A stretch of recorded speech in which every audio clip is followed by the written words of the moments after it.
Jadi sensasi kolam koi dengan kaca itu memang agak beda ya. Agak ada lebihnya, plusnya ada. Tapi nggak setiap kelebihan juga ada kekurangan.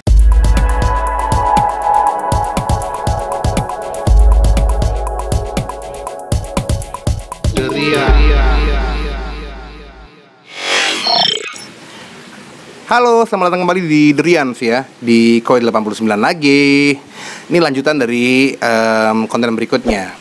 Kalau sebelumnya gue udah ngebahas atau alias nge-review kolam koi yang dengan kaca-kacaan.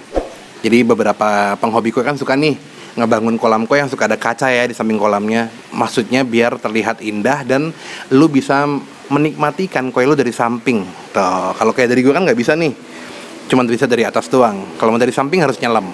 Nah, jadi sensasi kolam koi dengan kaca itu memang agak beda ya. Agak ada lebihnya, plusnya ada. Tapi ingat, setiap kelebihan juga ada kekurangan. Nah, di konten kali ini gue mau ngebahas soal apa sih kelebihan dan kekurangannya kolam koi yang menggunakan kaca sebagai variasi tambahan kolamnya. Baik kacanya melingkar sekolam maupun samping sisi mananya doang, pokoknya pakai kaca ya. Kita bahas dulu kelebihannya nih. Yang gue tadi udah bahas kan, gue udah bilang nih bahwa kelebihannya kolam koi dengan variasi kaca, satu, tentunya lo bisa menikmati ikan koi lo dengan sensasi yang berbeda daripada kolam-kolam biasa. Yaitu lo bisa ngeliat ikan koinya dari samping. Walaupun ingat ya, ikan koi dari samping gak bagus lo modelnya. Lo kalau ngeliat kayak gini dari atas keren, tapi kalau dari samping model ikan koi itu bentuknya kurang sip sih menurut gue. Tapi ada juga yang hobi karena bisa ngeliat pattern kulitnya dan pertumbuhannya serta gerak badannya dengan lebih leluasa. Jadi kelebihannya. Yang kedua kelebihannya apa ya? Nggak ada sih menurut gue ya. Ya ini jujur aja ya. Kelebihannya cuma itu, lo bisa ngelihatnya dari samping, sensasinya lebih bertambah. Kalau dibilang keren ya tergantung yang punya dong, tergantung selera yang punya. Yang suka natural, kolamnya dibikin natural. Yang suka minimalis, kayak gue dibikin minimalis. Tapi gue bikin naturalnya dengan alam sekitarnya. Gue bikin tanaman yang temanya tropikal atau tropis. Nah, ada juga yang tipenya suka minimalis ditambah kaca. Ya, sah-sah aja. Jadi itu nggak ada lagi kelebihannya ya, cuma itu doang. Kekurangannya nih menurut gue. Kalau ada kelebihannya, lu boleh tulis di kolom komen ya. Jadi buat masukan buat gue dan juga buat masukan buat teman-teman yang nontonin channel Derians di konten Koi 89. Nah, kekurangannya nih, bukan bermaksud nakut-nakutin ya, cuman emang ini adalah suatu peringatan buat lo yang pengen buat kolam koi dengan variasi kaca di sekeliling kolam maupun di satu sisinya. Yang pertama kekurangannya kolam koi dengan kaca, satu, lu ribet ngerawatnya.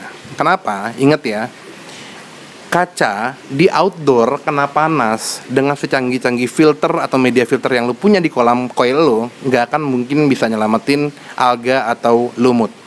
Jadi hampir dipastikan kaca yang di kolam koi lu pasti lumutan. Karena ini ada buktinya nih. Beberapa penghobi koi yang udah master nih, udah senior, yang kolamnya mewah sekali itu, gue beberapa kali ngeliat di YouTube aja, ternyata mereka hampir setiap hari, malah kadang 2-3 hari sekali sudah ngebersihin kacanya, baik dilap, pakai spons, pakai sikat yang lembut. Kenapa? Karena mereka bilang nih di YouTube-nya, kalau gue kagak bersihin 2-3 hari sekali, dijamin nanti ngebersihinnya malah tambah lebih susah karena lumutnya lebih lengket. Dan ini terjadi pada aquascape atau akuarium yang gue punya di rumah. Gue punya 2 akuarium, sebenarnya sih ada 10 ya, cuman gue gak mau sombong, bohong deng, cuman 3. Tapi yang kita bahas 2 aja. Yang pertama aquascape punya gue taruh di garasi gue. Karena dia di garasi, tertutup, indoor, filternya bagus. Alhamdulillah sih lumut-lumut tuh cuma sedikit banget dan hampir nggak ada. Jadi gue bisa 3 minggu nggak ganti air pun bening-bening aja. Tapi gue disiplin 10 hari sekali gue ganti air karena untuk mengurangi amoniaknya. Tapi terjadi itu di akuarium gue yang di dekat kolam koi gue yang kecil, yang di tengah, bukan yang ini. Karena dia semi outdoor, kena matahari juga, sinar, itu hijau terus. Percaya nggak lo? Gue 2 hari sampai 3 hari sekali gue pasti sikat dan ganti airnya. Isinya sih ikan koki doang. Kenapa? Karena hijau, nggak ketolong. Jadi, sekali lagi gue ingetin, kekurangannya kolam koi dengan kaca yang nomor 1 adalah lo harus rajin-rajin bersihin. Karena dia pasti lumutan. Pasti, ya. Udah hampir gue pastikan. Kalau lo banyak duit, lo nyuruh-nyuruh orang terus setiap hari ngerjain bersihin sih enak ya. Kalau yang nggak mau bayar orang, lu mau tiap hari 1 bulan, 2 bulan, setahun, 3 tahun, kayaknya bakal bosen. Yang kedua nih, penggunaan kaca. Tentunya kekurangannya adalah lebih mahal. Yes, bener. Karena kaca yang lu pilih dalam membuat kolam koi dengan kaca atau variasinya, nggak sembarang kaca yang bisa lu gunain. Kacanya harus tebal. Nah, ketebalannya disesuaikan dengan volume air di kolam lu. Makin dalam, makin luas kolam lu, berarti airnya makin banyak nih bobotnya, berarti kacanya makin tebal. Ya dong, kenapa? Karena tekanan air sangat besar. Dan kaca yang tebal, dengan cara pemasangan yang nggak bisa asal-asalan, baik kacanya maupun jasa pemasangannya pasti mahal. Jadi akan menaikkan cost atau biaya membuat kolam koi lu daripada harga biasanya. Ya. Yang ketiga nih, kekurangan kolam koi dengan kaca. Tadi sih udah gue sebutin, gue ulang lagi nih. Sebenarnya bagi sebagian penghobi koi kayak gue, dengan menggunakan kaca sih nggak cocok, alias malah merugikan ya. Kenapa? Karena buat gue melihat koi dari samping itu jelek banget bentuk tubuhnya. Karena buat gue pribadi koi itu emang indah dilihat dari atas. Tapi kalau lu bilang nih, enggak, gue nggak peduli, kalau gue sih suka-suka aja. Oke, yang nomor 3 ini gugur secara hukum. Berarti bukan berarti menjadi kekurangan ya. Jadi, tapi kalau menurut versi gue itu kekurangan. Nah, simpel kan?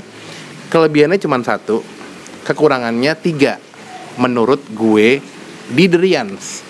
Gue nggak selalu bener, karena kesempurnaan hanya milik Bunda Dorce. Gitu ya.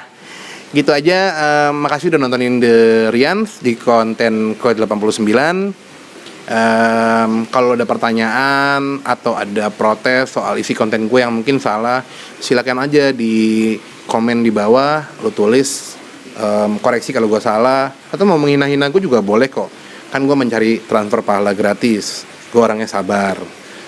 Atau misalnya ada yang mau godain gue gitu, nggak apa-apa. Istri gue tuh orangnya terbuka banget ya, gitu. Walaupun dia emang di marinir, tapi dia emang udah mau pensiun sih sebentar lagi, jadi orangnya sabar. Jangan lupa di subscribe kalau emang bermanfaat konten dan channel The Rians. Salam Nisigoy. Cheers baby.